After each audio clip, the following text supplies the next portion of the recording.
2023 World Teachers Day, federal government restates determination to actualize education reforms. We will work tirelessly to build a society where the teacher's reward begins to manifest here on earth. Senate resolves to interact with heads of security agencies over insecurity. Have succeeded in reducing very drastically the incidences of insurgencies, banditry, and even the kidnapping. And publishers of fake news are enemies of the nation. Minister of Information and National Orientation declares. I will say it the way it is. And I want you, and I plead with you, to please also report it the way it is. And on Good Morning Nigeria today, we take a look at evolving trends in the teaching profession.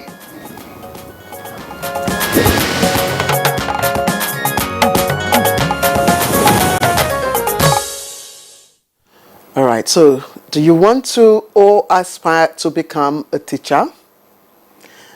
Well, I'm not sure what you're thinking, but I can hazard a guess. But let me shock you. Teaching profession is considered as one of the most interactive jobs in the world. And in other parts of the world, indeed, it is also the most sought after profession.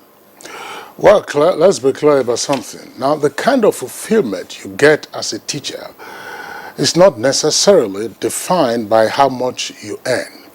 And this is because the fulfillment a teacher gets may not necessarily be material, but the joy and happiness that envelopes him or her when she meets an accomplished former pupil or student. And that, of course, goes without saying. Absolutely, Kingsley. I must say that was hitting the nail on the head. And teaching gives you a kind of lifetime joy and experience. Now, imparting knowledge and skills to people is something that, you know, lasts a lifetime. And as a teacher, you help not just to shape the minds and hearts of your student or pupil, you also enable them to understand and navigate the ever-changing world system. Now, some experiences may just be peculiar to a particular country or a person, but the teaching experience in Nigeria is certainly one of those that are peculiar with us. And as my colleague Kingsley said earlier, teaching profession is one of the most sought-after careers in some parts of the world, and is most likely to remain so till eternity. And the reason I say this is because, as every other thing in the ecospace is dynamic and evolving, so also is the teaching profession. Indeed, I also would like to indicate that the teacher we refer to is an all-round personnel, as it were, involved in nursing our children from kindergarten through primary, secondary, and tertiary levels. And as you very well know, teaching methods have evolved over the decades, from the usual collaborative teaching in the classrooms to personalized teaching, project-based, online, hybrid, and so on. And as the theme of this year's celebration of World Teachers Day indicates, there is a need to find ways of developing the teachers we want to have. And of course, that is on the basis also of the kind of education we would like our children to have and the future of our society. Absolutely, Kingsley. And that probably may be the crux of the matter. The brain drain in the education sector is increasingly eroding the quality of knowledge and depleting the needed skill capacity to grow our economy. So the impact is very, very huge, and I may add also overwhelming. Now, the theme for this year's World Teachers Day celebration, among other needs, seeks to find ways of addressing the shortage of teachers in the system and the appropriate support services they would also require to achieve their objective. So, in appreciation of all our teachers at the various levels of education, we have dedicated today's episode of Good Morning Nigeria to all of them. We will be focusing, like we said earlier, all aspects of the teaching profession, from evolving trends to the support services they need, as we said earlier on. So, on this note, I warmly welcome you to a very rainy and cold Friday here in Abuja. I am Claire Adilabu Abdurrazak, and this It's Good Morning Nigeria. We're live from our headquarters studios here in Abuja. My name is Kingsley Osadolo. I join my colleague to also welcome you to the program, in the course of which we'll have the highlights of the morning news, business, and thereafter newspaper review. And Claire, yesterday we had the Honorable Minister of Education as our guest, along with two other professors who are also involved in the education sector. And the minister disclosed that Nigeria needs some 900,000 plus teachers. That's huge. That's nearly 1 million. That's where you have huge vacancies. And as we, of course, discuss the issues around teaching, we'll get to know whether indeed we are serious about the education sector in the first instance, teaching and teachers, as well as the kind of society that we want to have. Apart from remuneration and rewards, we also have to be concerned about the training. The training, yeah, for the teachers. And, of course, the respectability that they now have. Otherwise, in the past, teachers were the key influencers in their communities. Precisely. So what happened? Precisely. You know, yesterday I was opportune to, have been briefly at the Eagle Square where the celebration held, Yes. and I interacted with, a few of the teachers, both gender, and the impression I got, of course, was that things, have changed really in terms of welfare, in terms of the acknowledgement of the services they render to the society. And as one of the teachers, told me, she said evidence of appreciation of the role of the teacher, in nurturing our children was evident in the awards, in the quality of awards and gift items to be presented to the teacher that has distinguished him or herself, in the various levels of, education. Of teaching. Yes, Well, of teaching. unfortunately, as we can see, materialism crept in a long time ago, and that's why teachers tended to have also lost their respect. So as we are chasing money, we are neglecting teachers, and we have seen the kind of society that we now have on our hands. Elizabeth Amori, our colleague, is ready now with the highlights of the morning news. Good morning, Lizzie. Good morning, Kingsley and Claire. Thank you for joining us on the news segment. The federal government restates determination in the actualization of education reforms to sustain global harmony and sustainable development goals. Vice President Kashim Shettima stated this while addressing Nigerian teachers as they commemorate World Teachers' Day held at Eagle Square, Abuja. We are acutely aware of the challenges our teachers encounter. Challenges that have arisen from prolonged neglect of this noble profession. Our teachers grapple with overcrowded classrooms, scarce resources, limited opportunities for professional development. This situation must undergo a transformation.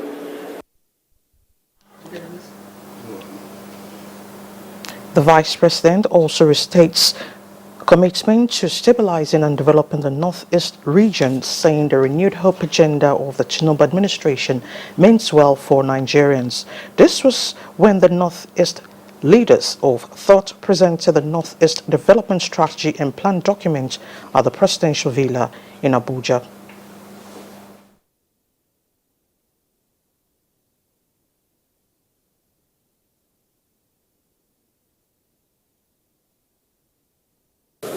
And that master plan, as I said, covered all our activities for humanitarian, development, peace, and whatever you think about in the Northeast is covered in the master plan. The master plan has 4 phases for implementation, starting from the low-hanging fruits that will stabilize the situation, up to the final development, encouraging people to come and invest in the Northeast. And Senate has resolved to interact with heads of all security-related agencies as it seeks an end to challenges of insecurity across Nigeria. It was sequel to a motion from Senator Abdulaziz Yar'Adua highlighting the abduction of female students at the Federal University Dutsima in Katsina State. When they come before you, you hear some of the things that the current administration is doing, of course, to have succeeded in reducing very drastically the incidences of insurgencies, banditry, and even the kidnapping we are talking about. House of Representatives passes a resolution asking the federal government to carry out a forensic audit of its workforce with a view to fishing out ghost workers. Lamenting the increasing wage bill of government, the House says it has become imperative for the federal government to embark on cost-cutting measures to reduce non-debt recurrent expenditures. Aware that the country's revenue within the period received massive hits from debt servicing obligations, the government have little or nothing left for the recurrent expenditure. The leadership of this House should allow us for the first time to scrutinize personnel costs and recurrent expenditure in the next budget that's going to be presented to this chamber. Now, the primary mandate of the new Ministry of Information and National Orientation is to bring back integrity to government means of communication and restore the integrity of information dissemination in Nigeria. The Minister, Mohammed Idris, at an engagement with media entrepreneurs in Abuja, says this is a step by the government to promote policies for national orientation. I am telling you, by God's grace, I will say it the way it is. And I want you, and I plead with you, to please also report it the way it is. When you are not clear, ask questions. I will be there to answer. And the increasing clamor for national rebirth and a reawakening of national core values among Nigerians is fostering a collaboration between the National Orientation Agency and the civil society. Code-named Rebuild Nigeria 360 movement, a 30-year transformation project, is expected to engender the much-needed national rebirth and pave way for Nigeria's development. Transforming Nigeria to become the leading light in global arena. That is what informed the birth of the Rebuild Nigeria 360 degree. Keeping quiet, lamenting, or doing nothing will not change anything. And that's the morning news. Good Morning Nigeria continues with Claire and Kingsley after this time out. To stay with us.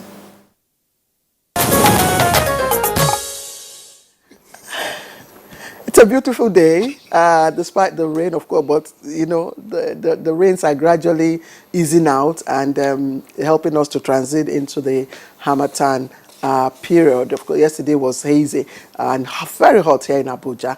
But that aside, let's talk business now. And in our package today, the Nigeria Customs Service, Revenue Mobilization Allocation and Fiscal Commission, that's our AFC, say they are coming together to curb revenue leakages. That's good. And that is to help boost federal income. Okay, let's listen to Alika Okbanachi Adwa with her package on business news.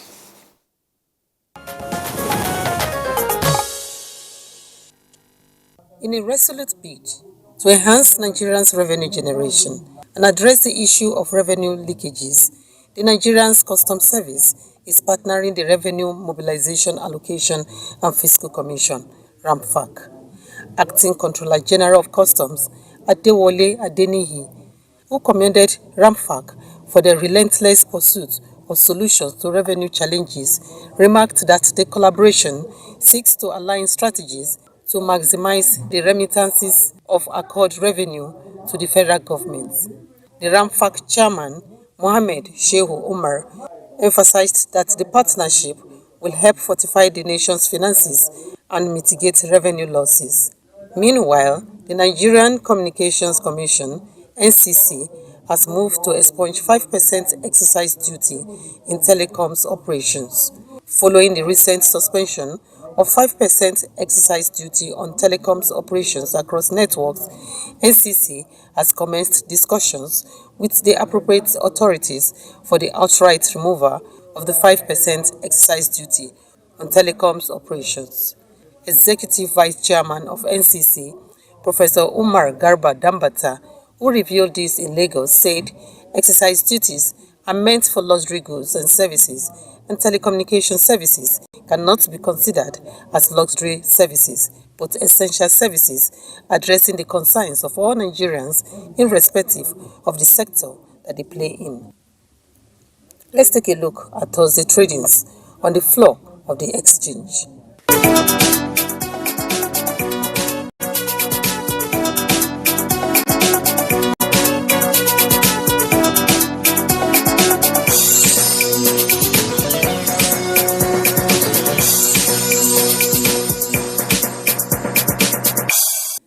With business news, Alika Opanachi, Arrow. Many thanks, Alika, for the business news package on Good Morning Nigeria. Coming up for us next is a newspaper review.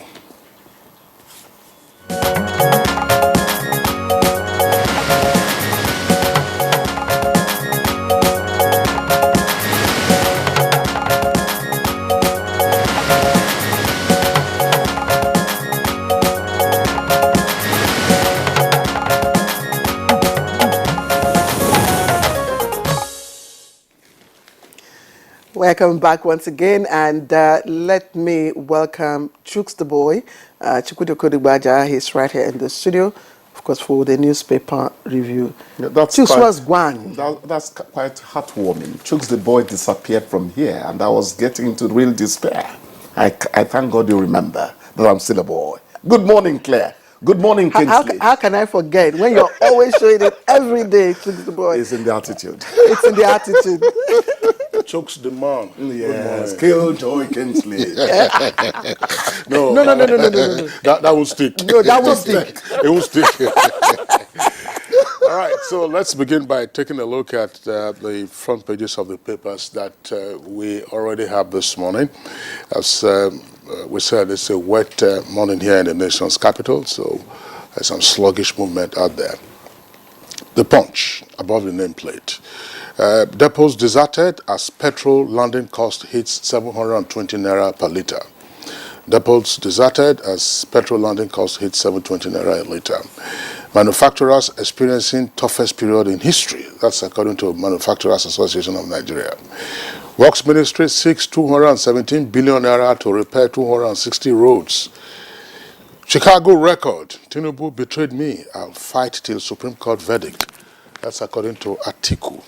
And two riders, Tinubu supported Yar'Adua and PDP in 2007 presidential election, says ex-vice president. Atiku's political career has ended. He got nothing from Chicago Varsity. That's according to the APC. NUT demands more reforms and teachers to undergo internship. Tinubu approves 25,000 naira monthly grant for vulnerable pensioners. Abuja one chance victim plan to begin PhD in 2024. That's according to the father. Details on pages 4 and 5. NDIC pays 1.08 billion naira to depositors of failed banks. Details on page 17. Is that all? Is that all, Kingsley? Yeah, that's okay. all. Nothing else. Okay. So let's take a look at the Nation newspaper. We also have in the studio. It also leads with the story on APC article Beaker over Tinubu's CSU certificate. And there's a writer there. Filing fresh evidence at Supreme Court. Ex-VP chasing shadows, says President's Chicago lawyer. That's the lead story on the front page of The Nation. And just above that story, you also find another version. Atiku's frantic hunt for after-discovered evidence. It's also there.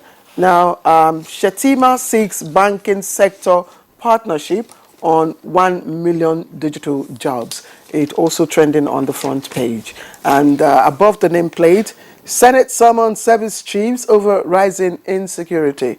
Details of that you can also find on page 28. Now, school curricula now to embrace infotech, and President extols teachers and World Teachers Day. The stories are on page 30. 3 days of rains to pound Kaduna, Benue, and others. Tribunal upholds Kebbi Governor Idris' victory. And the two stories you can also read up on page 6 of the Nation newspaper. And just one more story before we bring in Chukwudi Okolugbaja, and it's on the economy. Forex crisis. Federal government opens talks with World Bank. Economic challenges over soon, says Edu. And you see, of course, the minister's picture right there on the front page of the Nation. All right, so that does it for from me, Chukwudi Okolugbaja. Thank you, Over Claire. to you. The co-founder of 2912 Help Initiatives, David Adewale, is asking for food security initiative to be, really accelerated.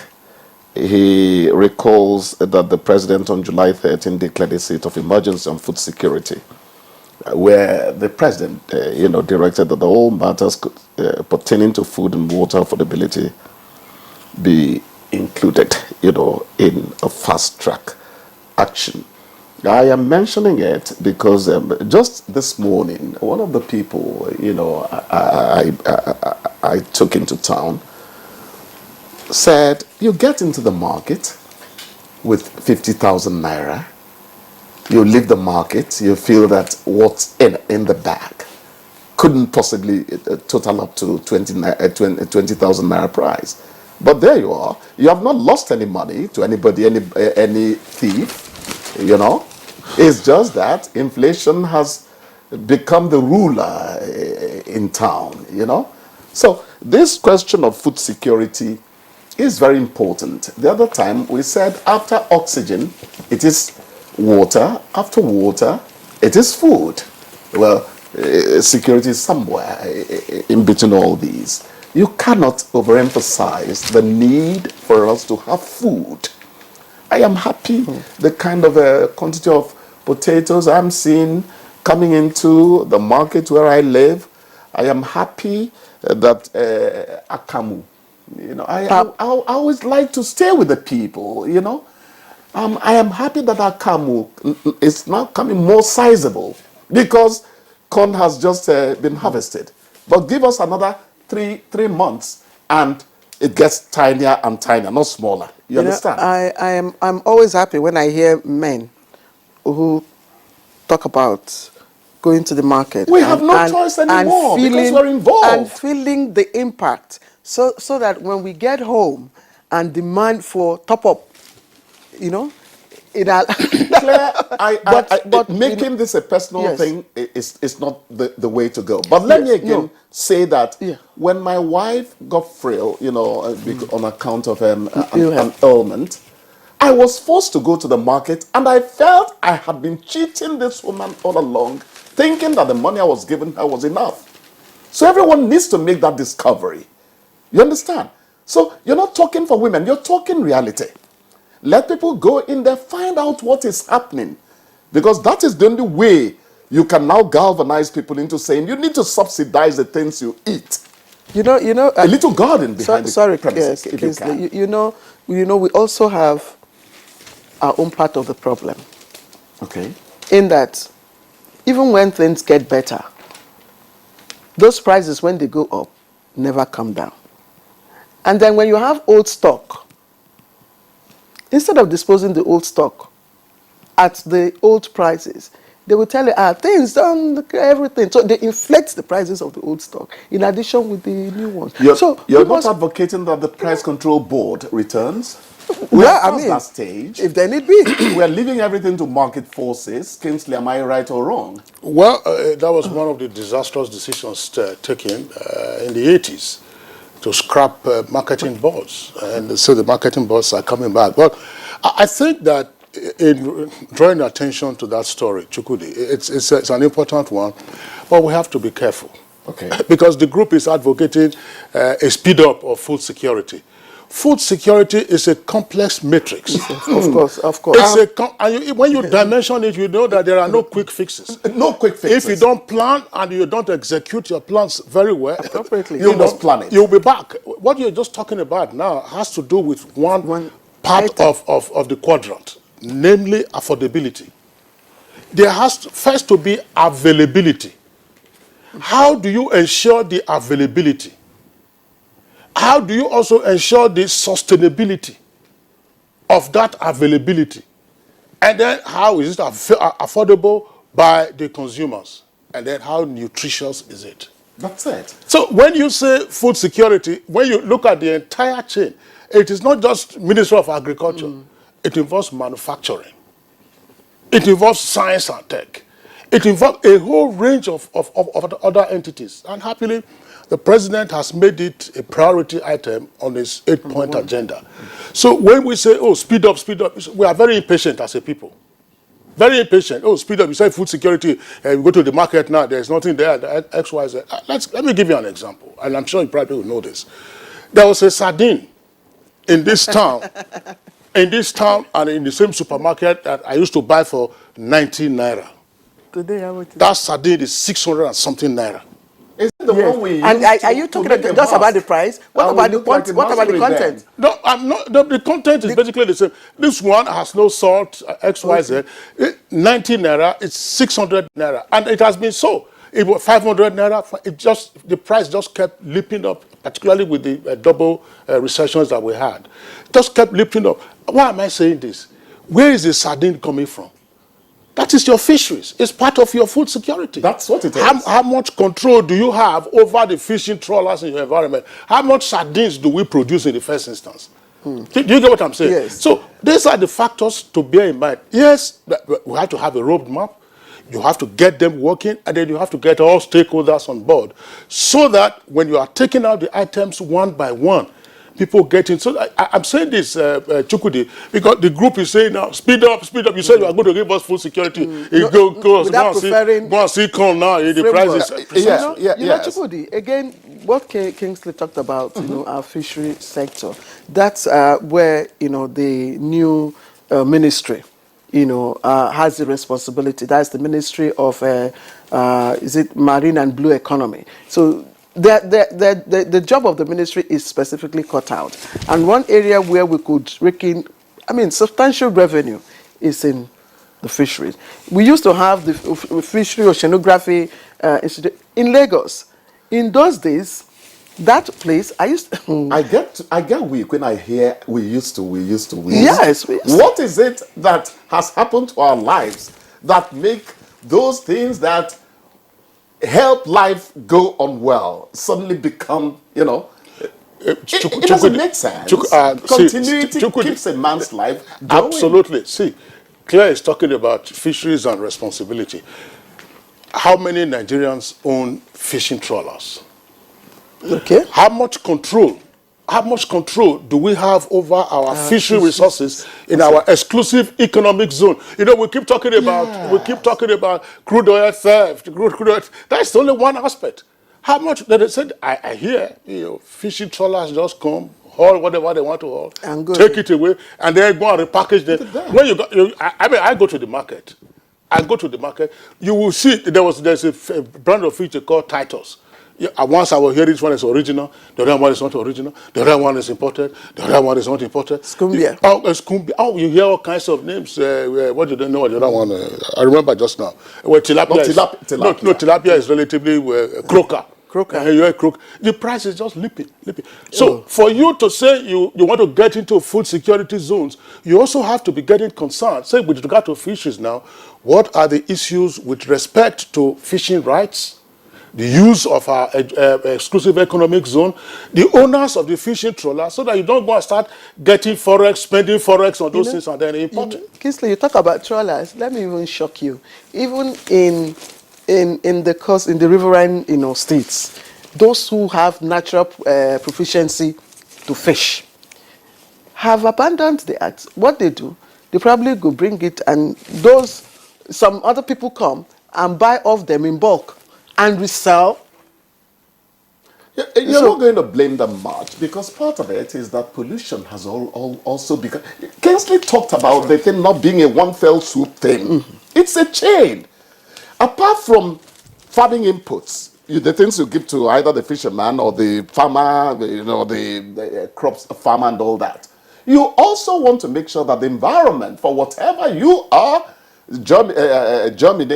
planting is conducive. Otherwise, they're going to die on the way. They're not going to produce properly. Well, a lot of people are beginning to grow fish ponds. I mean, well, a lot of people are beginning to do certain things to Yes, yeah, but that is subsistence. It's subsistence. Subsistence. That's yeah. what left into my mind when you mentioned there are no trawlers. Yeah, it's still at the subsistence level. Absolutely. So why are we still talking about there are no trawlers, which we have been talking about since no Nigerian-owned how many Nigerian-owned trawlers? The same way you can ask the question, how many Nigerian-owned MTs, that is maritime tankers? How many Nigerians own tankers that are used for fuel? These are the cost factors. Kingsley, there was a time we'll approach the bank. Your earnest, vociferous utterances make me want to get into that line of investment. Let's quickly, before we go, we just have 1 minute to round off our paper review. School curricula now to embrace infotech. Now to embrace. No, I think that's the editor. No, it's belated. I mean, it's to embrace. No, it's been on for a while. People should not be taking us deliberately to the caveman's era. No, we've gone past that. Please, it should have been couched a little better. Yeah, please, gentlemen. I'm sorry, there's no gentlemen of the press. No, because I will sue you. It has not been legalized. This is not a sexist. No. Let's not. It is gentlemen and ladies of the press. When we are addressing a press conference, we'll sort that one out. All right, very quickly. There's the Unical lecturer, professor of law. He was dean of law previously. He was alleged to have engaged in sexual harassment of his students. If you remember, the students protested, demonstrated, so he was then suspended and a committee was set up. There was a story a couple of days ago that the same lecturer who was on suspension had been kidnapped in Calabar.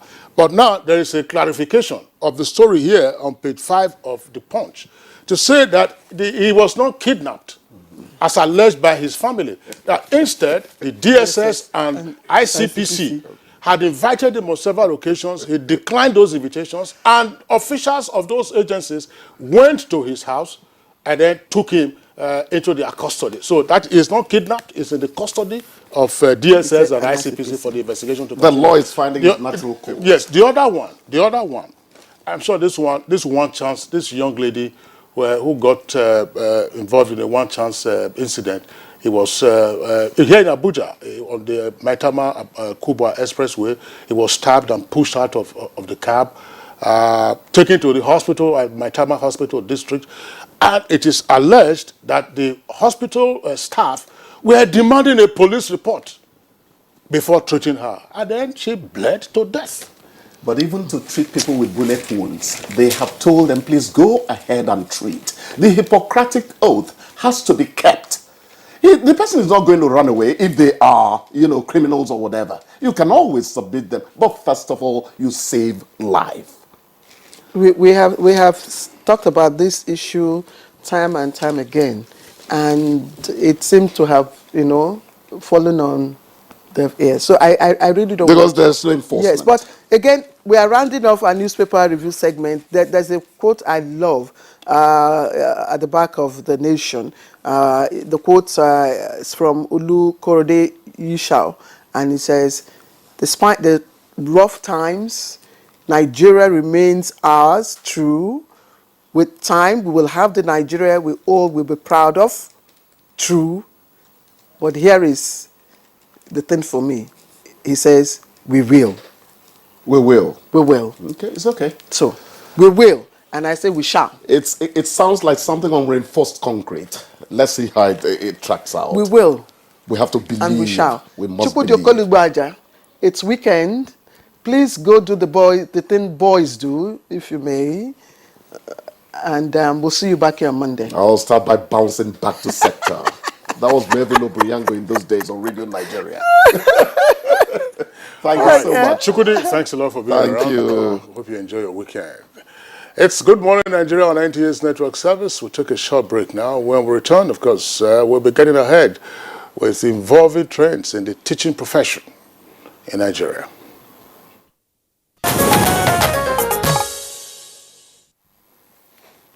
You're welcome back, and it's still Good Morning Nigeria on the network service of the Nigerian Television Authority. Now, before we commence our conversation, which is on evolving trends in the teaching profession, let's listen to this background put together by our correspondent, Abdusalam Jibril. According to a popular saying, a good teacher is like a candle. It consumes itself to light the way for others. This aptly captures the essence of teachers and the teaching profession, which is one of the oldest professions in the world. Educationists note that the teaching profession has evolved over the years with the innovation of different trends and instructional materials adopted by teachers, including the use of technology, social media, and applications, among others. Teachers in Nigeria are not left out, as they have also adopted such instructional materials for teaching and learning. These days, it is not uncommon to find teachers using LED smart screen board or interactive whiteboards to educate their students. The internet and touchscreen television is becoming popular in schools because of its tremendous benefits as it enhances virtual learning. As commendable as this appears, the United Nations posits that the world faces an unprecedented global teacher shortage. According to the Teachers Registration Council of Nigeria (TRCN), the country has about 2.3 million registered teachers on its database as of this year. Similarly, a 2022 UNESCO report says approximately 20 million children are out of school. They are concerned that when these students eventually get enrolled, there might be not enough teachers to cater to them. Some analysts also stressed that teachers in Nigeria face several challenges, including poor remuneration, lack of training and retraining, poor societal perception of teacher education, and pressure from school administrators, among others. As Nigeria joined the world to commemorate World Teachers' Day on Thursday, 5th October 2023, issues that involves teachers' shortage, recruitment, training and remuneration, among others, were brought to the fore. These will form the crux of discussions as guests speak to evolving trends in the teaching profession shortly. All right. Thank you, Abdusalam Jibril, for the background here. And let me start to introduce our guests. Let me start with Dr. Shehu McAfee, who's former Commissioner for Education, and he joins us from our Kaduna studio in Kaduna State. Dr. McAfee, thank you very much for joining us.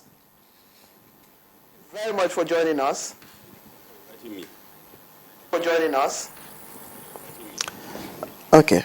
And from Kano studio, we have Dr. Philip John Hayab, and he's an educationist and teacher trainer. Thank you very much, Dr. John, for joining us.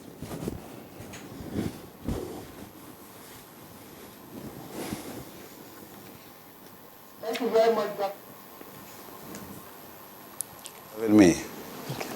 Sir.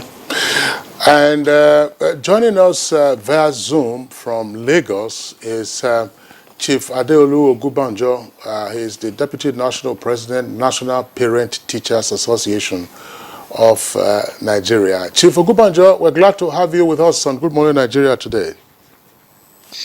Thank you very much. Good morning, everyone. It's a pleasure having me. All right. We're expecting another guest to be with us for today's conversation here in our headquarters studios in Abuja. But let's begin with Dr. Shehu McAfee, former Commissioner for Education in Kaduna State. We're talking about evolving trends in the teaching profession in Nigeria. But usually we have a litany of lamentations with respect to teachers teaching and the general learning environment in our country. And therefore, much more seriously, are we taking our teachers as highly valued participants in the education framework in our country? Thank you. A teacher is the most important component of our learning system. He shapes the whole environment for learning. And you cannot do without a teacher in any environment if you want somebody to learn. And teacher manifests himself at home, in school, in four-wall classrooms, and outside. If you look at what is happening today, you lament, of course, to say that, yes, a teacher is not getting the right treatment he deserves in the society. And that's because he's part of the society. There's a lot of problems surrounding the educational system. Funding is one, training is another. Of course, a lot of teaching material that are required for a teacher to discharge his or her responsibilities also are required. But again, despite that challenges, you find that it's the teacher now that is shaping the whole system. The teacher will look at his or her own environment and use the local available resources and ensure that he or she delivers the message to the pupils. And I think so far, I will commend the Nigerian teachers at all levels, both at basic and post-basic and the university level. Because despite all the greenery of the other parts of the world, outside the teaching profession, a lot of teachers are ready to remain in classroom, are ready to teach. And of course, that's why we are where we are today. Assuming that in terms of welfare services to teachers, meaning remunerations, salaries, retirement benefits, teaching aids, the enabling environment, I assure you teachers of Nigeria will do better than teachers elsewhere. If you compare the environment where our teachers are teaching, if you compare with other countries, that I've been to a lot of countries and I've seen what they are doing, you find that the resilience is high in Nigeria, the patients are there. Look at the salary package of a Nigerian teacher at all levels. Let me give you one candid example. In 1988, somebody was employed as an assistant lecturer in Bayero University, Kano.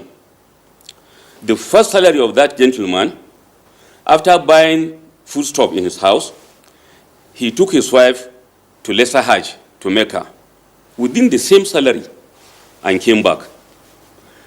If you now aggregate that salary of that year and what the same person is receiving today as a professor, you will lament. But again, that person still remains in the teaching profession, still remains in the university environment, and is still teaching. So what am I saying? I'm trying to say that I'm commending the teachers of today, wherever they are, but I am saying that we need to do more, government needs to do more, the society needs to do more, and of course, we need to also look at our constitution. Education is in the concurrent list, and that's why we have some of these problems. Some states, some local government don't have the resources to support their teachers, even if they want to do it. Why don't we exclude education? Ensure that it's in the exclusive list, so that federal government can fund education from head to toe, and you will teach teachers equally, regardless of their states, regardless of the resources they have in their own states. This will give us the uniformity we require, and of course the enabling environment where teachers will do their best, and I think that will transform to a better society and better Nigerian. You cannot, there is no development will go beyond the education of young people, and the lead person in that is a teacher. Thank you. All right, thank you, Dr. Shehu Usman Mohammed. We do apologize. Earlier on, I introduced you as Dr. Shehu Makrafi, but you are Dr. Shehu Usman Mohammed, former Commissioner for Education in Kaduna State. Thank you. Let me take the question to Dr. Hayab from our Kano studio.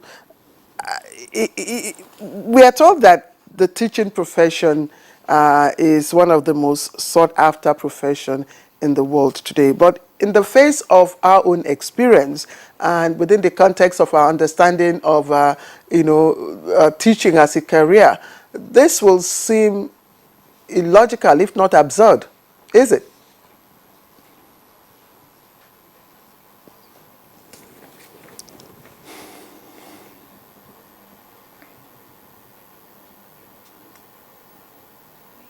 The challenges that there is what was outlined by the immediate past speaker, the president, Dr. Usman. When he talks about the remuneration of teachers, Nigerian teachers, with all fairness to them, have not been taken care of in the way they should. Yes, so yeah, there is resilience on the part of the teachers, but if teaching in Nigeria is not revolutionized, in no distant time, we're not going to make the kind of headway that we are supposed to make. Now, when you look at the kind of people joining the teaching profession now in Nigeria, unfortunately, it is not what used to be in practice. The best are supposed to be the ones to join the teaching profession. Right now, it is those, to a large extent, who do not get other jobs, particularly at the lower level, that is in terms of the basic education. They are the ones who end up as teachers. Now, so if you don't have the best in the teaching profession, how do you develop? Since we are talking about a nation cannot develop beyond the capacity of their teachers, it therefore means that we have not actually made teaching the most desiring job as it is in other climates. How do we change this?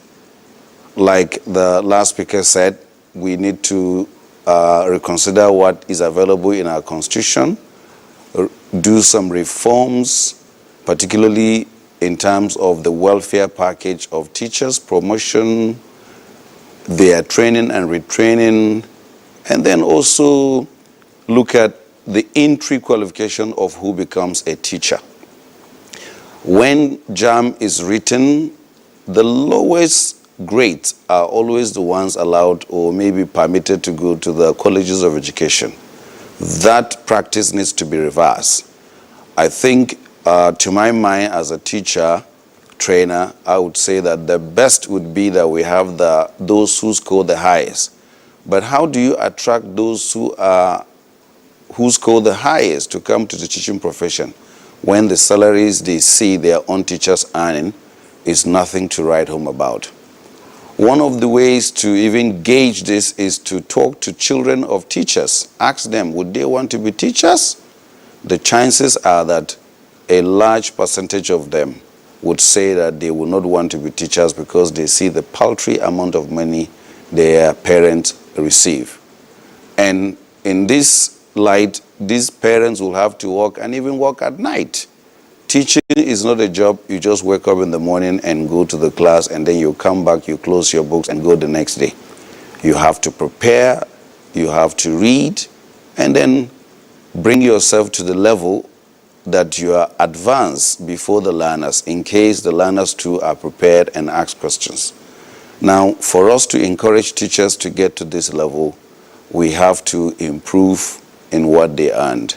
We have to improve their environment, the environment of their work. Some schools, the teachers don't even have a place to sit. They have to find some places, some shades under a tree. Now, in such an environment, I do not see how much involvement that we can say. Rather, we have actually retrogressed, which is unfortunate. Much, Dr. Philip Hayab, we'll come back to you in the course of the conversation. Now, let's go via Zoom to Chief Ogubanjo. We already introduced him. He's the Deputy National President of the National Parent Teachers Association of Nigeria. Chief Adeolu, well, how much of a concern is it to the national PTAs with respect to the ordeal, if you may, of teachers and their profession in our country today?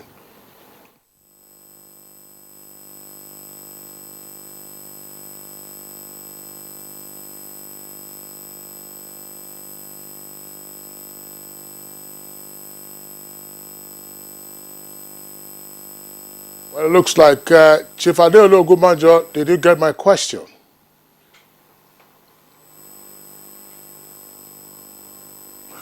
All right, it looks like we didn't quite get a connection back to Chief Ogubanjo. If and when our engineers are able to reconnect to him, we will, of course, kick off with that particular question. Now, let's return to Dr.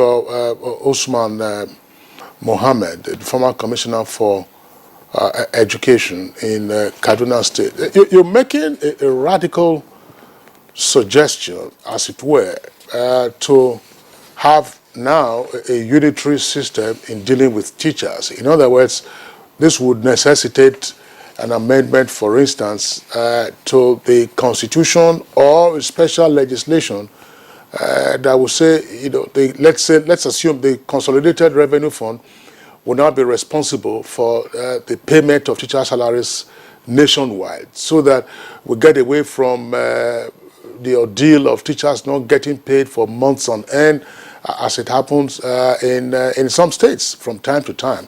How workable is this, in your opinion? I think it's very workable as a country if we are very serious, if you really want to do it. There are people that are very ready to serve as teachers in any part of the country, but the way we are today, with the federal system, the education is in the concurrent list. I mean, I won't be able to sacrifice myself to go to another state, another local government, and receive the peanut that will not be enough for me to transport myself back to see my family. But if you make it as a national affair, the salary is uniform, and you make it very lucrative, very attractive, people will travel. When I grew up in my village, those who taught me in my primary 4, 5, and 6, 80% of them were not from the environment. They were from different parts of Nigeria. And that's why we had what we were able to get. So my argument is that we can do this even if it's for the next 5, 10 years, at least to move out of where we are today. It's very disheartening to see teachers in some environment, very skilled,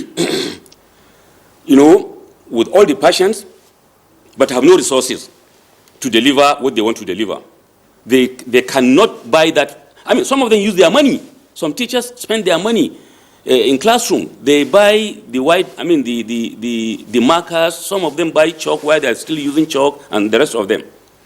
If you ask why, you find that there is no resources. The local government don't have enough to give. The suburb don't have enough to give. The state government have not allocated enough for them at different levels. And again, we still continue to pretend that state governments and local governments, even at the national level, that we can provide everything free of charge. How free is free? How this free is free? You cannot continue to budget money for education, but at the end of the year, you are only able to access 40, 50, 60% of it, depending on the state. So you roll over, you continue. But this is at the detriment of the learning system. It's the detriment of the intellectual development of somebody, somewhere. And I think we need to rethink and change this. And of course, let me use this opportunity to also say that the nation prepare for this. The nation wants to continue this way, because majority of those who are handling the policy matter don't have their children in public schools. Most of their children are in private schools, universities outside the country. Let's take the JAMB cutoff marks. If you look at the cutoff marks for medicine or universities, let's say university generally, and the cutoff mark for polytechnics and that of colleges of education, the list is that of colleges of education. So what are you telling us? You are saying that let the worst, let the dull ones go to become teachers, and the brighter ones go to become doctors, engineers, and what have you. What are we saying? What are we saying as a nation? We need to ensure that the best brains go to teaching profession at every level, either at basic education, post-basic, university, and in different perspective. So you need to have a deliberate policy change as far as this is concerned. And there must be, just like what is happening, whoever is going to work in central bank, people come around in his village to congratulate him. Somebody going to NLPC to work, people will go around and congratulate him. But if he's teaching, oh, sorry, so it's teaching you are going to stay there. 90% of teachers have application elsewhere. They are just waiting for somebody to approve the application for them to leave. You must change it. There must be a deliberate plan to change this. We cannot continue talking without an action. The action requires is that let's have a deliberate policy at every level, starting from federal government. Adding 25%, adding 10% or 50% to salary is not the solution. The working environment of the teacher must be improved. When I grew up in primary school, teachers in my village have houses. They have where they stay. They call it teachers' houses. That's why they stay. They don't need to pay rent. Even if they are paying, it's a peanut from their salary. Why is it now? Why are houses now built for teachers in our schools? In primary schools, teachers have houses? Very few, if it exists. The same thing at every level. So let's create a deliberate plan for us to take care of our teachers at every level, so that people that want to become teachers will be encouraged to go there and teach, so that we can get the best from them and we get the best students that will go to our university and polytechnics and colleges of education, and that's how we'll build the nation.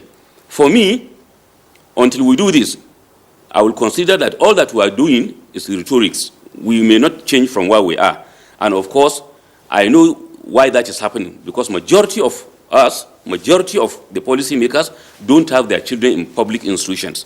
They are mostly in private institutions, and when they finish, they don't even work in public services. They work elsewhere, and I think we need to change this.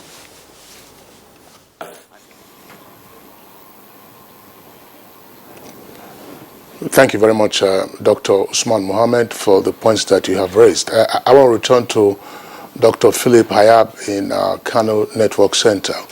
Dr. Philip Hayab, still on the issue of getting the proper amendment or appropriate amendment to the Constitution or other legal instrument to enable the federal government, for instance, be in control of the payments of the emoluments of teachers, and then having uniformity. For instance, the federal government passed a law, the National Assembly passed a law increasing the retirement age of teachers from 60 to 65 or 40 years, but not all states have domesticated that piece of legislation.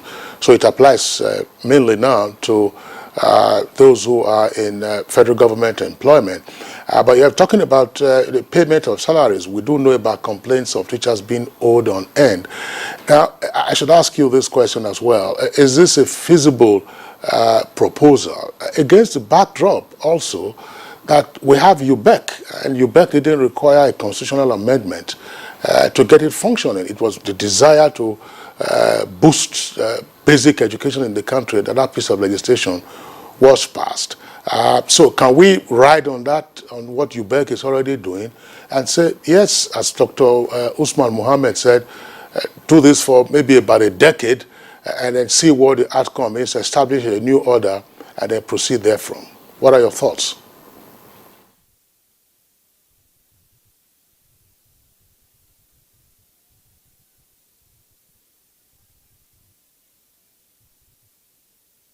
I believe that the educational sector, subsector in Nigeria requires a reform, and this reform must come immediately. The reason is that the quality of education is falling by the day. You hardly would meet anybody who would tell you that what they see in the streets now is what was obtained when they were in schools. For instance, as a learner in a village, in my village of Kuruminjato in what is today Jabo local government, I could read and write in primary 3. When I go back to that village today, some of the learners, even in JSS 3, cannot read.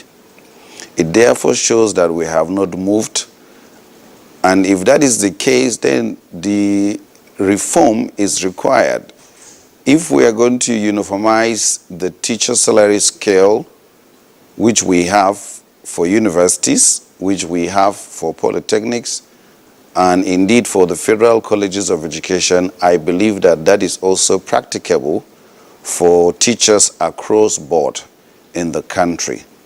And the reason would be that until we make the teaching profession a lucrative and attractive job, the likelihood that we are going to make the kind of progress that we ought to have made is very, very slim. So I support that the stakeholders, beginning from the National Assembly, the House of Reps, and the State's House of Assembly, should begin to talk about the need for a reform, whether it is constitutional or it is going to take the form or the pattern in which drove or maybe inspired the establishment of UBEG.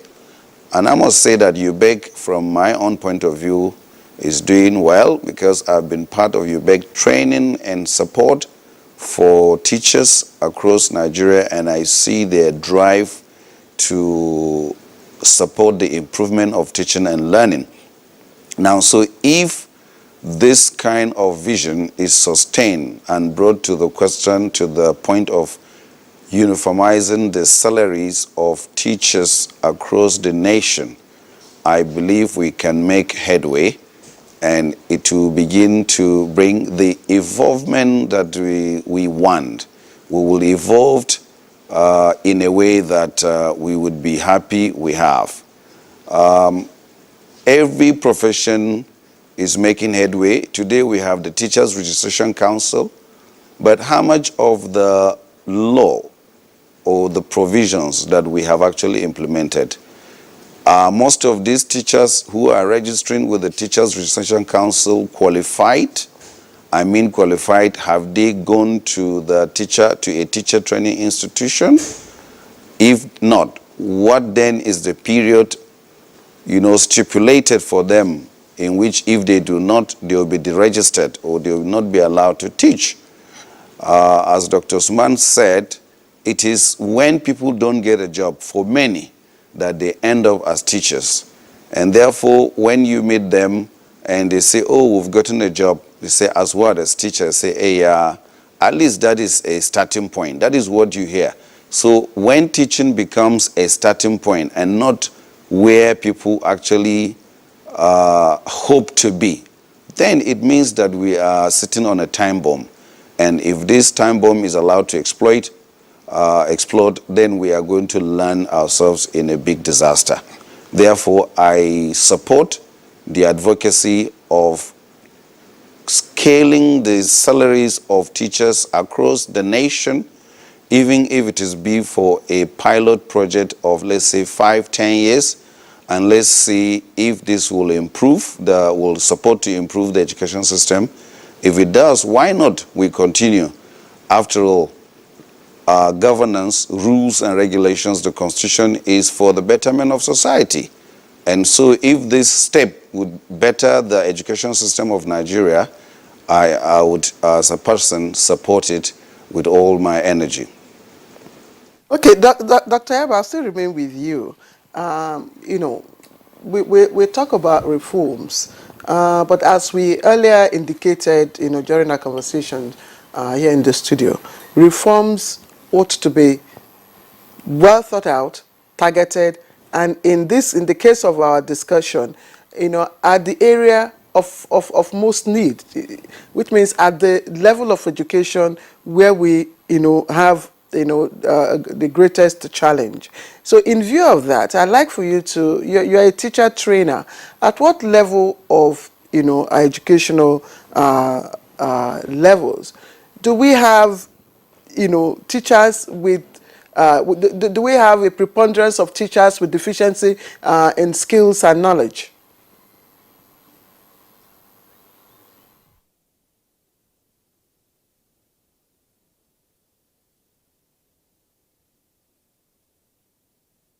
Yes, now that is the problem.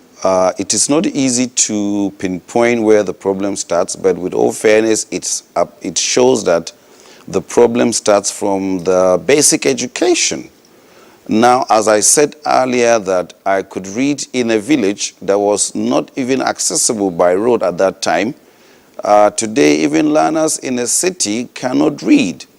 Now, there are so many reasons for this. Some of these reasons will include that there are no textbooks in schools, particularly in public schools. When you go to the school, there is no library, functional library as it stands today. And most of the children involved in these schools are actually children from less privileged homes whose parents are not able to afford to buy them textbooks. And then the government has not also provided these textbooks. So the learners will have to depend on rote learning, that is learning by memorization. It is one trend of teaching that has actually gone obsolete today. You cannot learn by rote learning. You learn by carrying out activities in the classroom, and for you to carry out activities in the classroom, you need textbooks, you need learning resources, what others will call teaching aids. So this is a problem. So from the cradle, there's already a crack. Then when you get to the secondary school, there's this issue of not just deficiency by the learners coming into secondary school, but also the issue of number. You have a swelling number of learners coming to JSS1. Maybe sometimes you have 90 learners in a class to a teacher, and these learners cannot read. And then there are no textbooks. So you begin to wonder, how would these learners be able to learn? With what would they use to learn? I often say that for me, the difference between a public and a private school is actually in the context of textbooks.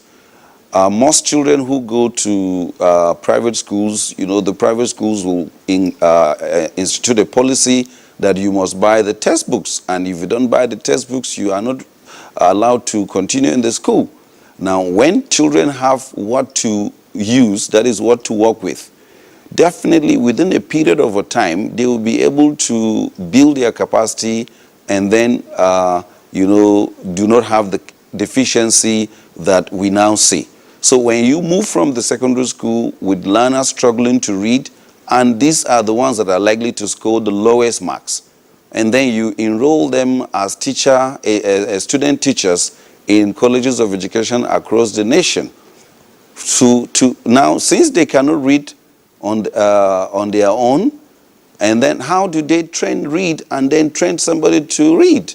So it means that the levels of deficiencies actually are not just at one level. They begin from the basic education, which is primary to junior secondary school, and then to senior secondary school, where we just push them to finish, and teachers unfortunately sometimes are compelled even by the authorities to support these learners in cheating, standing by the windows to give them answers so that they will just finish, let my people go.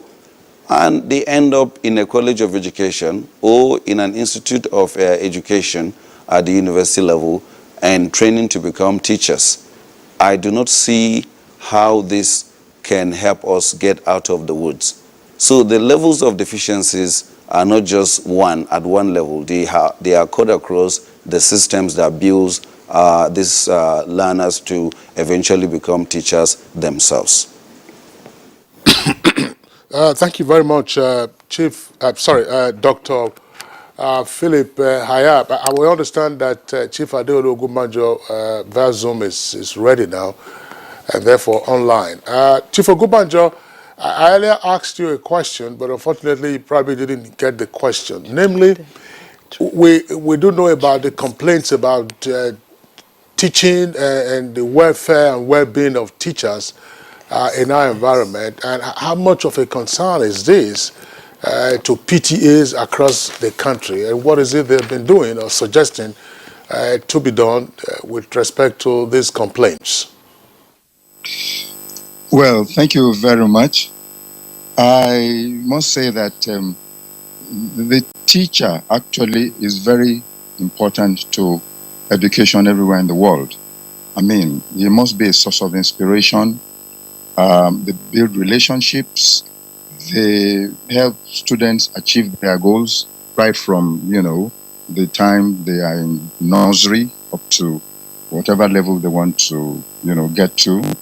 And they build students' confidence. they are dependable, trustworthy, and reliable. I must say these are qualities that teachers should definitely have. And they are impacting so much to our students. But beyond that now is what is the working environment. It's unfortunate that the salaries and wages uniformity is not there. In this case, it means that a particular, the federal workers are encouraged because they are, getting the recommended, in quotes, wages and salaries. But what about other states? Some states will say they cannot afford this, blah, blah, blah. And this is a source of, it discourages the teachers from actually giving their best.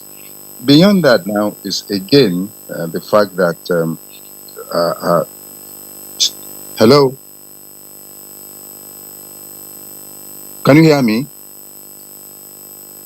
Right. You. Please Beyond continue. that is the fact that teachers, for instance, the federal government, like the other speakers mentioned, have extended the age to 65. Though a lot of people out there, the public is saying, why should they actually extend the age of teachers, retirement age of teachers, to be 65, when we have new, teachers that should, be engaged? Why do we now want to, extend their own? Those people in service, it means that they are not actually encouraging, employments, recruitments of new teachers. So, but at least the federal government has done that, but it is not also being implemented. Unfortunately, our policymakers too do not make things easy for the teacher, because they are not sending their own children to public schools. If they do, I wish there was, there will be a legislation that once you are an elected official, you must send your child to public school. Gentlemen, I must say that education will pick up and it will improve. Again, all other professionals have been, if you argue that the teachers are not particularly, being treated well. For instance, the doctors are also thinking, policies are not favoring them. But the teacher is different. The teacher is also training the doctor. So I don't know why government is just not, turning their attention to teacher encouragement, teacher, service.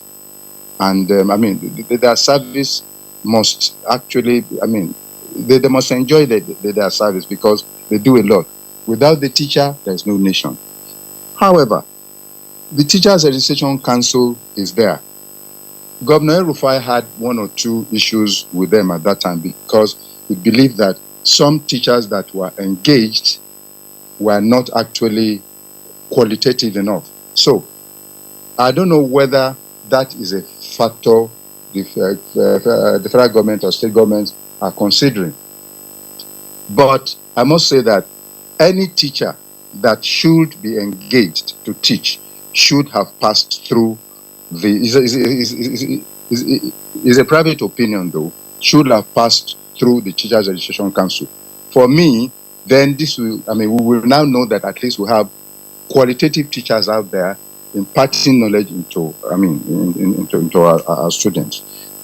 The PTAs, what we do in most schools, the moment we see that, for instance, if there are no maths teacher or science teacher or biology or physics, which is usually, not there, we now engage them through PTA collected money. We do that from time to time. For instance, I know that at a time we're doing that in Lagos. So, and some few states. At the moment we see that some teachers are not there, we, harness, get some money together and ensure that we engage them. Though sometimes the state government now engage them permanently, they give them permanent jobs when there are vacancies in the ministry. So in a nutshell, sir, I must say teachers must be encouraged the more, and then we should at least put pressure to be on government so that it will be an interesting job career for the teachers. Thank you. All right, Chief Ogubanjo, let me still remain with you, and I like for you in all of the issues we've been talking about.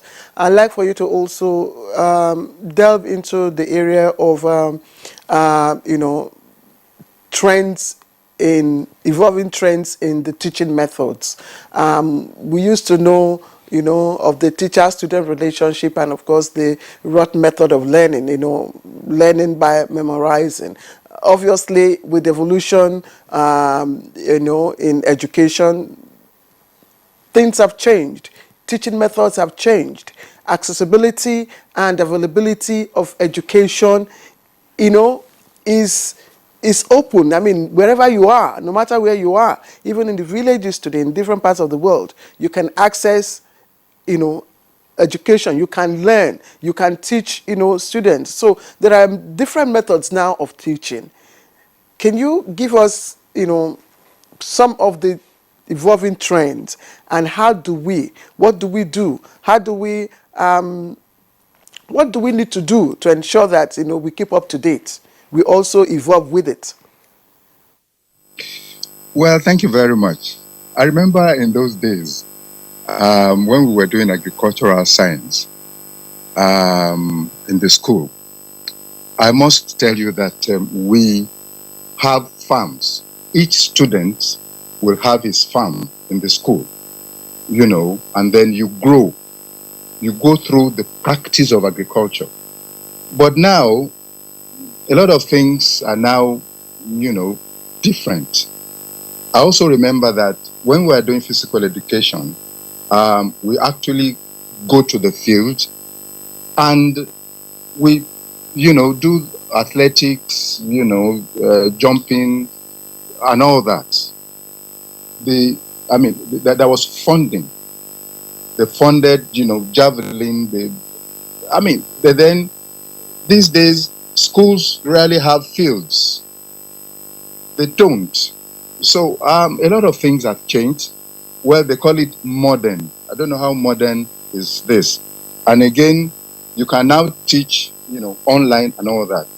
This is theory. But for a number of things to actually go the way it should be, I think there should be a summit. The education stakeholders, like the other two speakers, we should actually come together and, develop appropriate policies, fresh in these contemporary times of ours. I think that is very necessary. Okay. Chief Ogubanjo, you made a very useful point there. In concluding your remarks, in addition, of course, to the other very valuable insights that you earlier contributed, and which is a takeoff point. Because yesterday, which was World Teachers' Day, while we were considering the perspective for today's conversation, one question that came up amongst also our colleagues was, how many Nigerian pupils or students today can do the high jump? High jump. And then you keep complaining about all things, around in terms of sporting facilities, which if Ogubanjo himself talked about, demonstration farms for agricultural science. And in primary school, in those days, there used to be gardening or health science, basic things that you would teach, which leads me to another question, and this one is going to Dr. Usman Mohammed. Dr. Usman Mohammed, still with us from Kaduna Network Center. It appears that almost all around our learning, beginning from kindergarten right on to tertiary, is too bookish. rather than aiming for all-round personality development of the individual. How can we shift away from this? Children who are in kindergarten, if sometimes parents are complaining about the volume of homework that they are giving, about the textbooks, children. So how can we get around this?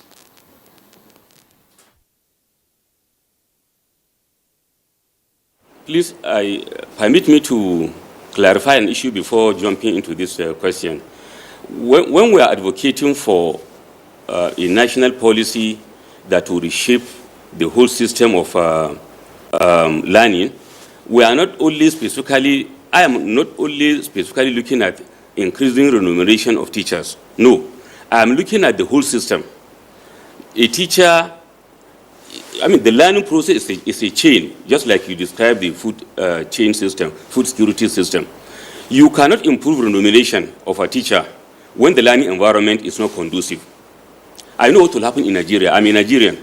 As soon as we improve the remuneration of teachers beyond any other thing, I assure you, many applicants will live where they are and be applying to become teachers. Whether they are qualified or not, they will be using the relationship of I know this, I know that, I know that.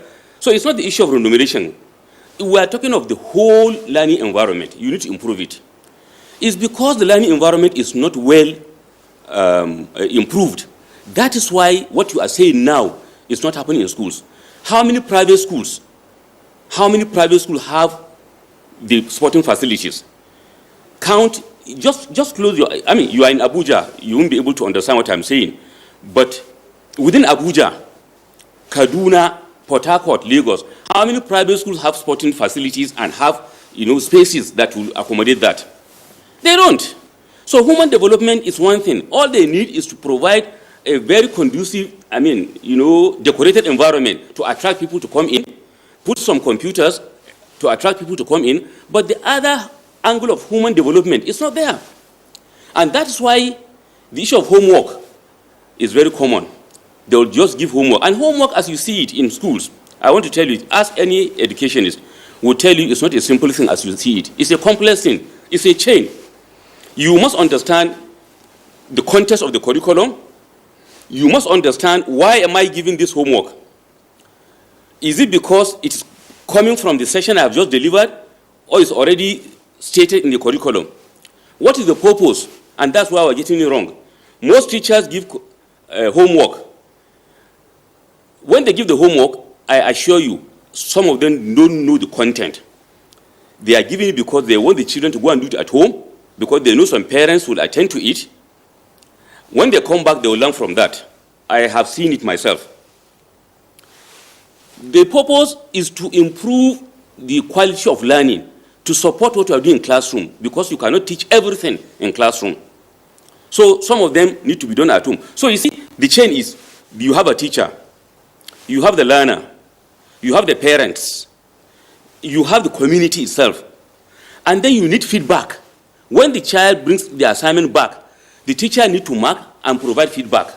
If anything is missing in this chain, you have a problem. How many teachers are literate enough in my community to be able to attend to those homework given by teachers?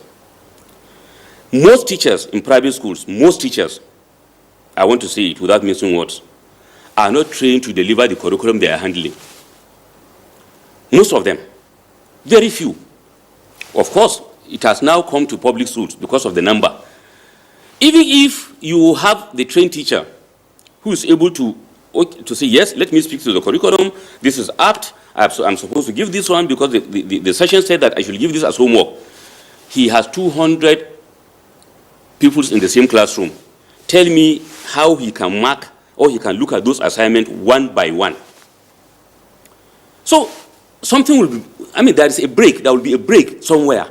Either he cannot give the appropriate assignment or homework, or he gives the appropriate assignment but it's not done, he cannot punish, or the child is able to attend to it by the help of his father or mother or his brother or somewhere in the community. By the time the child returns back the assignment, he cannot mark it because he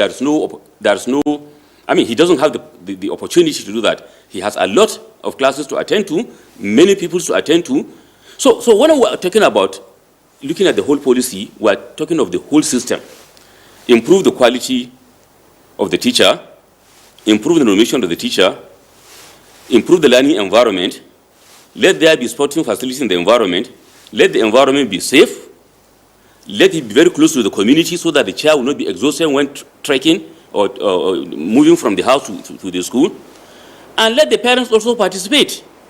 A lot of children are in school because their parents don't want to see them at home. They are busy in their offices, they are busy in their shops, they are busy elsewhere. We need to understand that it's a joint, it's a stakeholder issue. Everybody must participate. And count me out. I am not in support. I know teachers are very pleased when federal government announced that, the retirement age should be shifted to 65. It can be, you can continue to shift it, 65 to 70 to 75 if you want to. As long as you don't change the learning environment, it will still be the same thing. If you train an intelligent person to become a teacher, I exited after 32 years in service. I've been in classroom for 32 years. I exited and I still teach on my own volition. So I see no reason why that should be an issue. For me, improve the learning environment, improve remuneration. Issue of textbooks. We have a very simple overview. ICT has solved a lot of things now with IT. You can put all the textbooks in a system. The child can work with it, both at home, and in the school, in the classroom. For me, there are many ways of doing that. We don't need to just lock ourselves in one room when we have other opportunities to expand. The learning environment goes beyond the school. It happens in the community. All right, Dr. Mohammed, thank you. Thank you very much. The issues you have raised are quite germane, but I just feel that this may just be kind of superficial dressing, although they may bring some form of temporary relief to the challenges, in the teaching profession. There still needs to address the fundamental issues, which is, of course,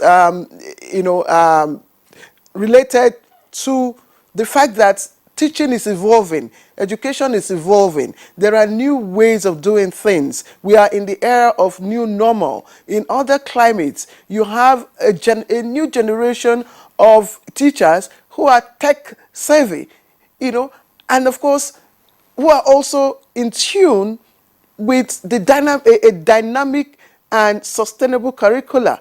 What do we need to do to also grow this population of teachers, in our country today, that will be able to address, the yearnings of today's generation? They call them the Gen Z generation, the tech generation. So these are some of the things I would like to ask you, the basic steps we need to take at the moment. When we come back, we want to go on a very short break. Dr. Usman Mohammed, please take note. When we come back, I would like for you to just give us quickly basic steps that we need to take to address this issue of, population and curricula. You're watching Good Morning Nigeria. Let's quickly go on a short break. We'll be right back. Okay, welcome back. Let me, just before Dr. Mohammed takes the question, let me bring in Dr. Hayab to, provide an answer. Dr. Hayab, the issues, reforms, provision of books, desk, and welfare is quite in line and will, to some extent address the challenges in the teaching profession. But again, the skills gap is the reason why we're having this conversation. Would we have the skills required to address the challenges in the different sectors of the economy? How do we do that? Like I said, in other climes, you have new generation of teachers who are, are tech savvy. And the curricula also is dynamic and sustainable. So what are the basic steps that we need to do to also engender this caliber of teachers and the quality of the curricula?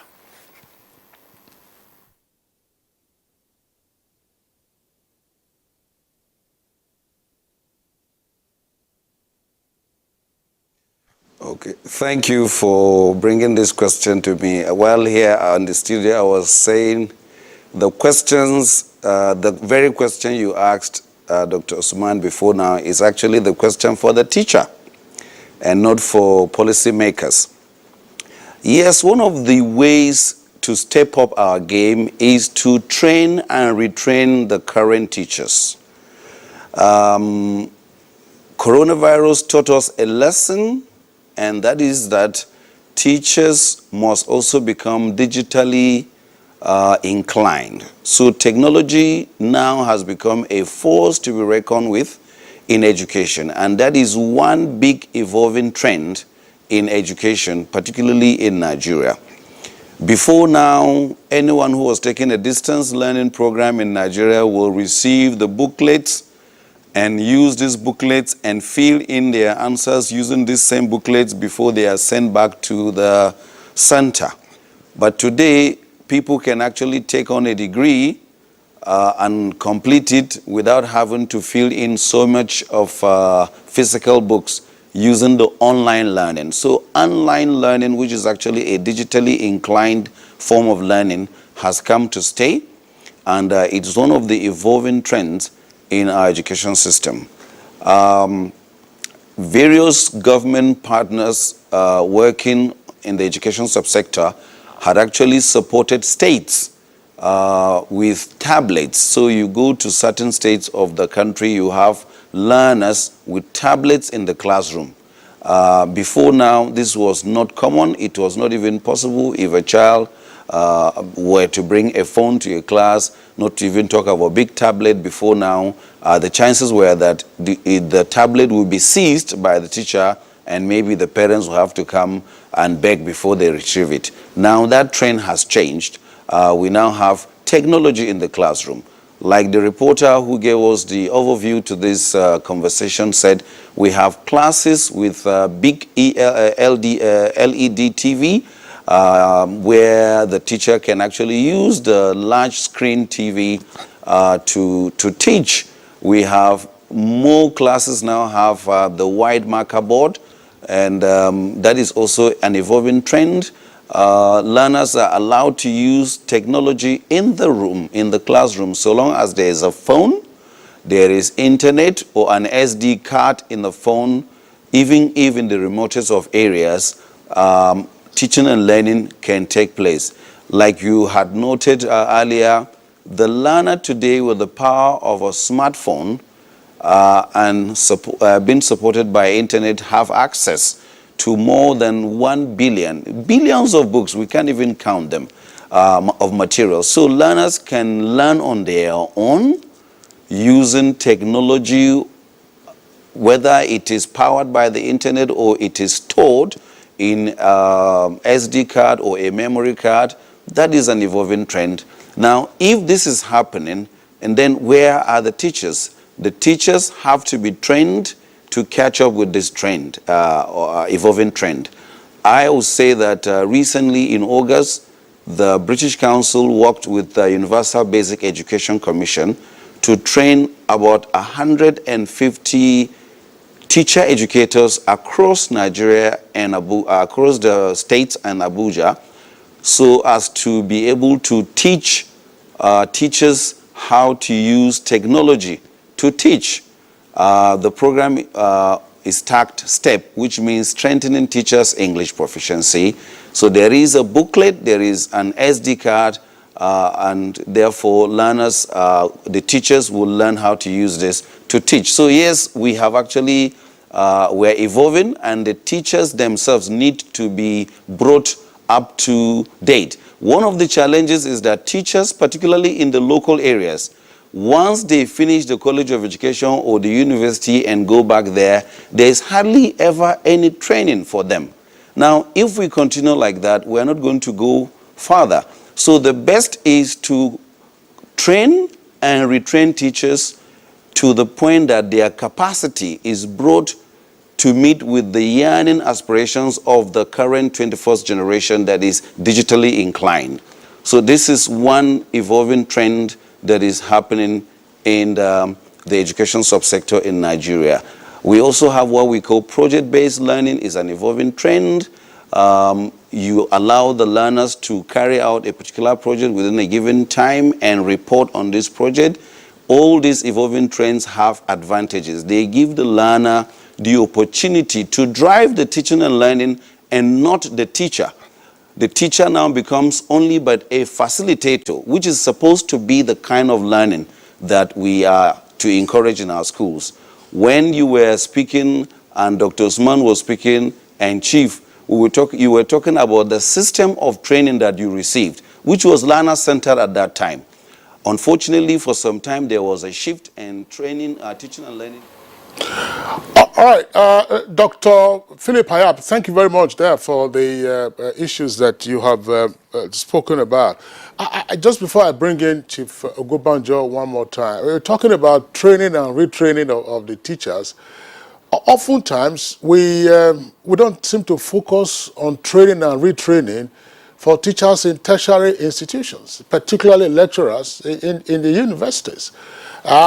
In some jurisdictions, well, jurisdiction is a legal term, in some countries, a PhD program encompasses a pedagogical process, because it is not just merely research, you're also going through a teacher training program in the course of that doctorate program. And while that is on, the whole purpose, of course, is to prepare you, whether as a researcher or as a transmitter of knowledge subsequently. But it appears that once people acquire their degrees and they are in the classroom, and you see the way some lecturers behave when they are in the classroom, and you're asking yourself whether they have any recourse to teaching methods that they ordinarily should have.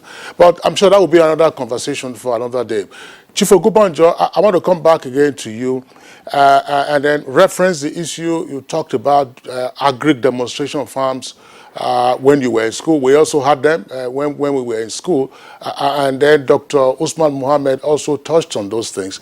How can the PTA as stakeholders be more effective in pressuring for a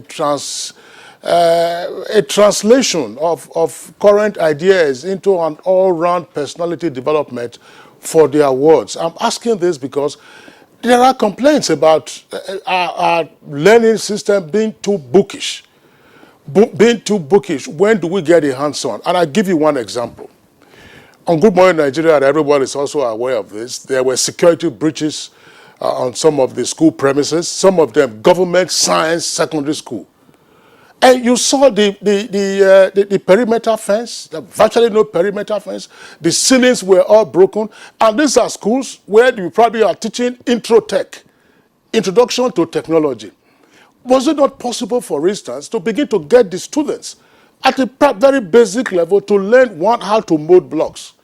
In their practical session. You don't have to mold all the blocks in one day. Now, if you say you want to introduce technology, go and meet a senator, go and meet a House of Reps member, go and lobby as part of their constituency project to acquire a block molder for you. Get the students to mold the blocks, get them to set the blocks, get them to build the fences, get them to build the gates. But all of that doesn't happen. We are looking to award contracts, and award contracts. Mayflower at Ikene, Dr. Tai Solani was famous for that, for getting the students into hands-on learning. But all of that appears to be dissipating. Everyone is going, book. What would the PTA be doing about this? Thank you very much, sir.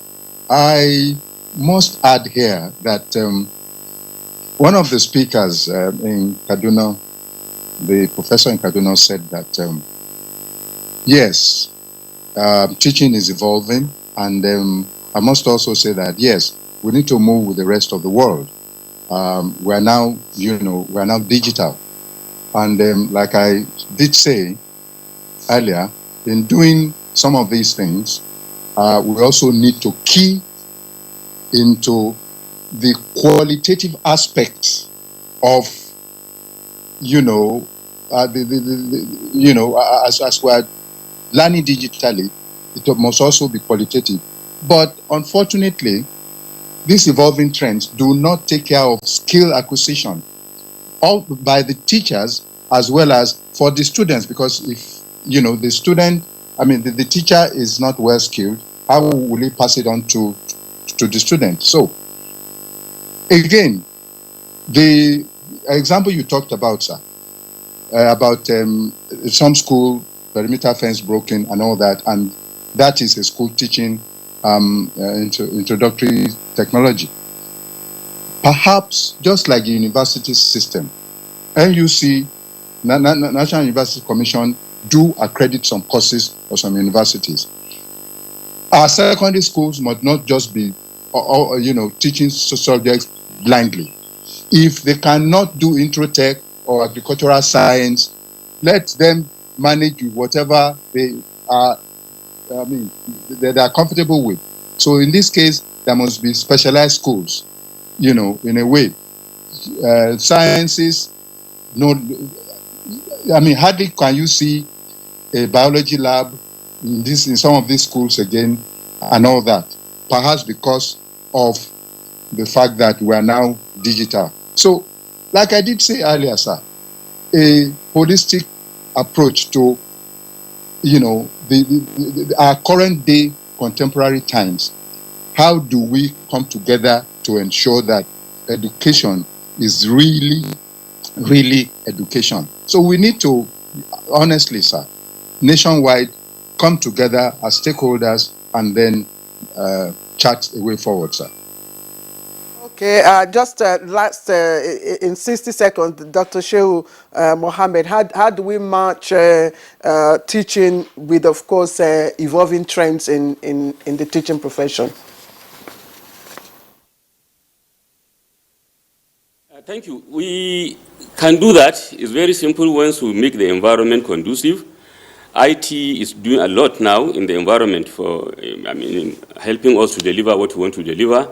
And parents also and the community must also support us in providing some skills to the students as we've started in our schools. Whatever we are teaching them in school, there should be some component of the community that will support in that, tailoring, knitting, hairdressing, whatever, so that these children also grow up with some skills. That is the only way they will appreciate the role of the society. And then that's how the society also will support what is happening in the four-wall classrooms. The teacher is central. He should be supported both in school and in the community. The government also, we need to understand most of these innovations that we have in improving quality of teaching. We must make sure that whatever we have in the urban environment, we should make it available in the rural environment. If we don't do that, we'll just be building someone who will be working with one leg while the other leg is absent. So we must, as a nation. All right, we're sorry to interject there. Dr. Shehu Usman Mohammed, former Commissioner for Education, joining us, of course, from our studio in Kaduna State. We'd like to thank you, former Commissioner. Let me also appreciate Dr. Philip John Hayab, an educationist and teacher trainer. He also joined us from our Kano studio. Dr. Hayab, thank you very much as always. And Chief Adeolu Ogubanjo, Deputy National President, National Parents Teachers Association of Nigeria. We sincerely appreciate you. Thank you very much. So that's it for us on Good Morning Nigeria today. We appreciate your being with us. We are back on Monday, same time, 7 o'clock in the morning. Until then, look after yourselves and enjoy your weekend. I'm Kingsley Osadolo. And I appreciate and dedicate today to all my teachers at the University of Lagos, Nasarawa State University, Holy Child College, and to the rest of the teachers who have made this country proud. I am Claire Adilabu Abdul Razak from the GMN crew. Have a wonderful weekend. Bye-bye.